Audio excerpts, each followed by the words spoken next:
Hi, I'm Jovi. At 62 years old, I never thought I'd be dealing with online drama, but here we are. My son Marcus married Brittany 5 years ago, and I really tried, to welcome her into our family. I even let them live in my second property, the Victorian house my late husband and I had renovated as an investment, rent-free, while they saved for their future. Mom, you're going to love Brittany's new Instagram page. She's really into home decor now, Marcus said over coffee one Sunday morning. His enthusiasm was palpable, his eyes bright with that familiar admiration he'd had for his wife since they met in college. Oh, that's nice, dear. What kind of content does she post? I asked, genuinely interested in my daughter-in-law's pursuits. Before and after room transformations, DIY projects, that sort of thing. She's actually getting quite a following. Almost 10,000 followers now. Pride rang in his voice. Well, that's wonderful. I'll have to take a look, I replied, stirring my coffee. Though I'm not very good with that social media business. I'll show you how to find her page next time you visit, he promised, checking his watch. Speaking of Brittany, I should get going. She's waiting for me to help move some furniture for her latest project. After Marcus left, I decided to surprise him by figuring out Instagram on my own. My friend Elaine had been pestering me to join for months to see pictures of her grandchildren. I created an account and after some fumbling, searched for Brittany's page. Retrofits_by_Brit popped up immediately.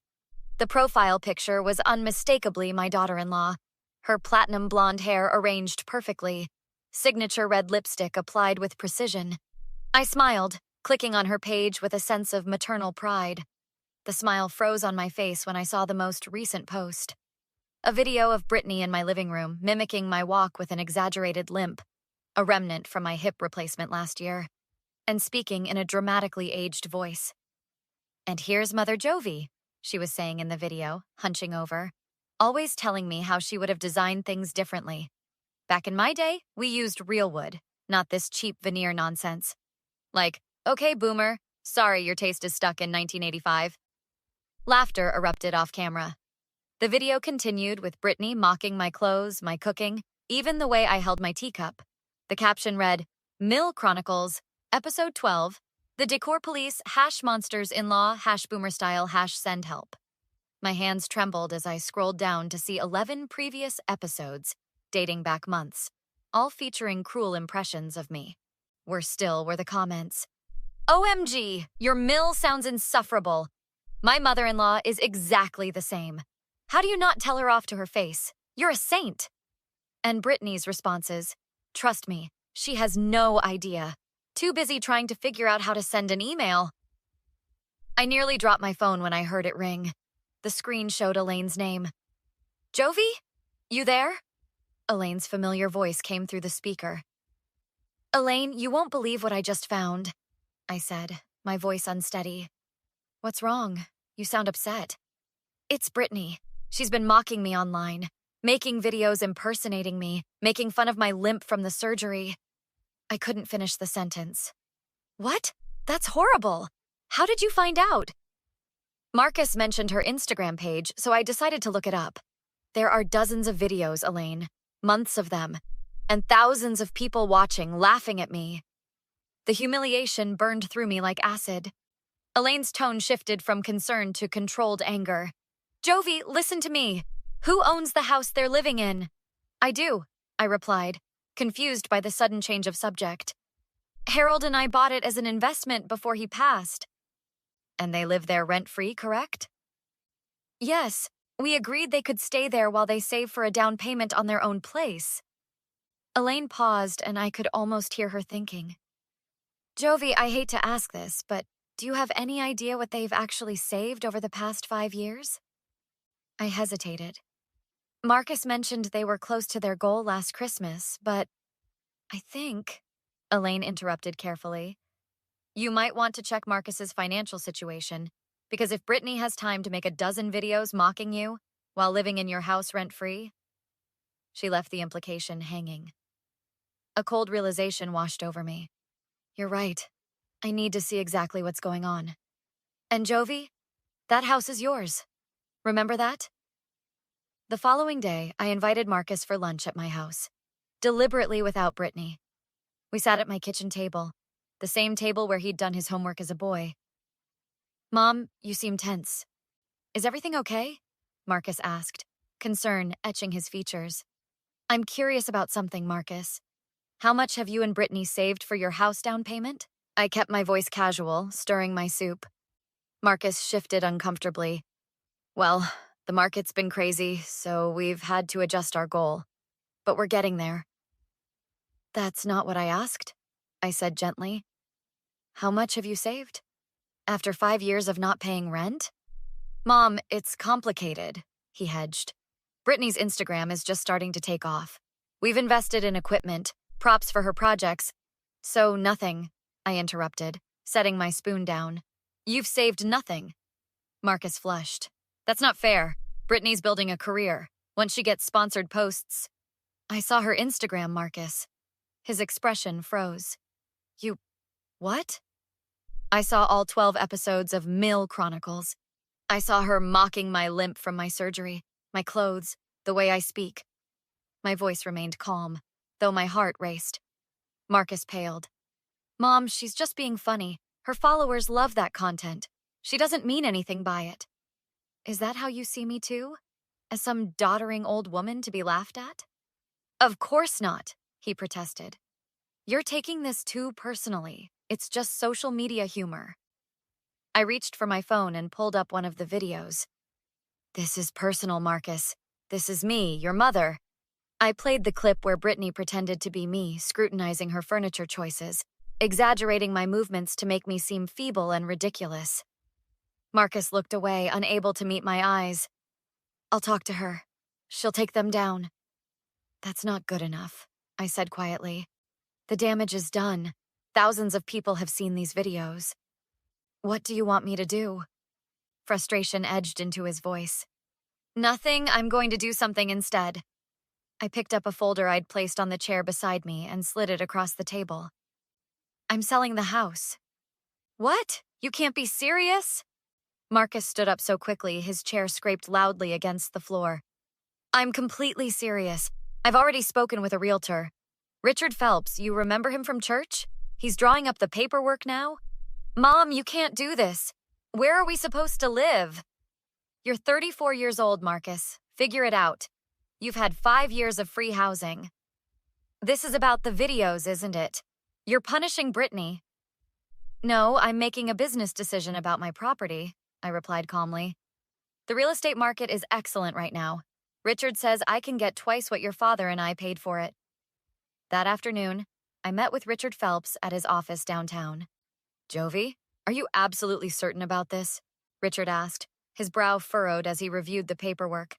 It's a valuable property, and with some renovations, it could be worth even more in a few years. I'm certain, Richard.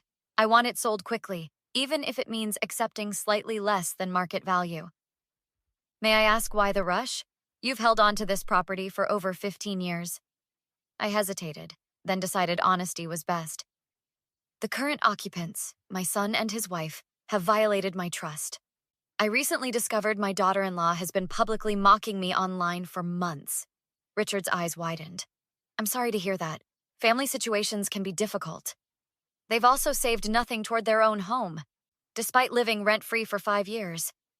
It's time they stand on their own feet. I understand, he nodded. Legally, you're completely within your rights. The property is solely in your name since Harold's passing. However, you'll need to give them proper notice according to state law. How much time? 60 days is standard for family occupants without a formal lease. I nodded decisively. Then let's proceed. Later that evening, my phone rang. It was Brittany, for the first time in months. Jovi, it's Brittany. We need to talk about this house situation. Her voice lacked its usual confident edge. Yes, we do. I've decided to sell the property. Marcus says this is because of some videos I made. They're just jokes, Jovi. My followers love that kind of content. I'm not interested in your content, Brittany. I'm interested in selling my investment property at a time when the market is favorable. But we live here, she protested. We've made this house our home.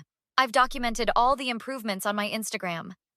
Improvements I never authorized, I pointed out. And, as I recall, many of your videos mock my taste while showing off how you've changed things without my permission. That was just for entertainment. I didn't think you'd ever see those. That's abundantly clear. You have 60 days to find new accommodations. This is so unfair. Brittany's voice rose. We can't afford rent in this neighborhood. All my content is based around this house. My followers expect— Your followers, I interrupted, can watch you decorate whatever property you and Marcus can afford. I suggest you start looking immediately. 3 days later, Brittany and Marcus appeared at my front door unannounced. Marcus looked uncomfortable, but Brittany charged in as soon as I opened the door. We need to talk about this ridiculous house situation, Brittany demanded, crossing her arms. She wore a perfectly coordinated outfit that I recognized from her Instagram, likely for a post later. There's nothing to discuss, I replied, keeping my hand on the doorknob. The decision is made. Mom, please, Marcus pleaded. Can we at least sit down and talk about this like adults? I reluctantly led them to the living room, the same room where Brittany had filmed herself mocking me. I've already apologized, Brittany started before even sitting down. I've deleted all the videos. What more do you want? Deleted them after thousands of people already saw them, I noted. It was just content, Jovi. Everyone does impression videos. It wasn't personal. It felt very personal to me. Marcus jumped in. Mom, we understand you're hurt, but selling the house affects our entire future. We've built our lives around that property, while paying nothing toward it, I reminded him. That was meant to be temporary while you saved for your own home. 5 years later, you've saved nothing. That's not true, Brittany protested. We've been investing in my career. Do you know how much lighting equipment costs? Professional camera gear? Home staging materials? That's your choice. But it's my choice what to do with my property. Marcus leaned forward. What if we start paying rent? Market rate, we can make it work. I shook my head. The property is already listed. Richard has scheduled an open house this weekend. This is all about revenge, isn't it? Brittany's voice turned cold. You're punishing me because your feelings got hurt over a few silly videos. Think what you want, Brittany. The fact remains that you've been living rent-free in my property while publicly ridiculing me. I said I was sorry. What more do you want from me? Frustration colored her voice. Nothing. I want nothing from you except for you to vacate my property within the time frame provided by law. Mom, Marcus tried again. We can fix this. Brittany will never post anything about you again. We'll pay rent. We'll even put a savings plan in writing. Too late, I said simply. Brittany suddenly switched tactics, her eyes welling with tears. Jovi, please, I made a terrible mistake. I got caught up in trying to be popular online. The videos were wrong. I know that now. Please don't make us leave our home. I looked at her, remembering her perfect imitation of my limp, the cruel laughter from her followers. That house was never your home. It was a gift you didn't appreciate. What will it take? Her voice cracked. I'll post a public apology. I'll tell everyone how wrong I was. The damage is done, Brittany. She stood up abruptly, tears vanishing. Fine. Sell your precious house. But don't expect to be part of our lives after this. No grandchildren visits, no holidays, nothing. Marcus looked horrified. Britt, stop! No, Marcus, your mother is vindictive and cruel. She's using her financial power to punish me over something trivial. I remained seated, oddly calm. Is that what you think this is? Trivial? You humiliated me in front of thousands of strangers? It was just social media, Brittany shouted. Nobody cares about those videos except you. And yet you built your entire online presence around mocking me. Brittany's face contorted with rage. You know what? When we leave that house, don't expect it to be in good condition. Accidents happen during moving. Things get damaged. Marcus grabbed her arm. Brittany, that's enough. Is that a threat? I asked quietly. It's a promise, she spat. You'll regret this, Jovi. The morning after Brittany's threat, I called my lawyer, Sarah Goldstein, and explained the situation. We should document the current condition of the house immediately, Sarah advised, and file for an expedited eviction based on the threat of property damage. By that afternoon, a sheriff's deputy accompanied a property inspector to the house. Marcus called me immediately. "You sent law enforcement?" he demanded. "The neighbors saw everything." "Your wife threatened to damage my property," I replied calmly. "I'm protecting my investment." "Brittany didn't mean it. She was upset." "Actions have consequences, Marcus. So do threats." 3 days later, Sarah called with news. The judge granted the expedited eviction. They have 7 days to vacate. So quickly? I was surprised. The documented threat combined with the online harassment evidence worked in our favor.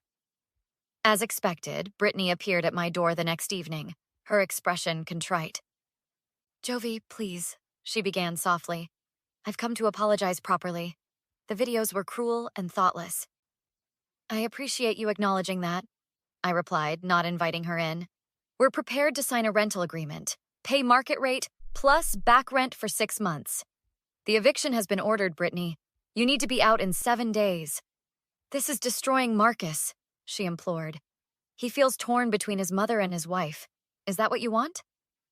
"What I wanted was respect," I replied simply. "Something you never showed me. People make mistakes. I'm trying to make this right. Some things can't be undone. Those videos can't be unseen." Brittany's facade finally cracked. "This is so unfair. One mistake and you're destroying our lives. 12 videos over several months isn't one mistake. It's a pattern of disrespect." "Fine," she snapped. "But remember this moment when Marcus stopped speaking to you entirely." "That will be his choice," I said, "just as mocking me publicly was yours." The house sold quickly, full asking price, cash offer. On the 7th day, I drove past and saw Marcus and Brittany loading a moving truck.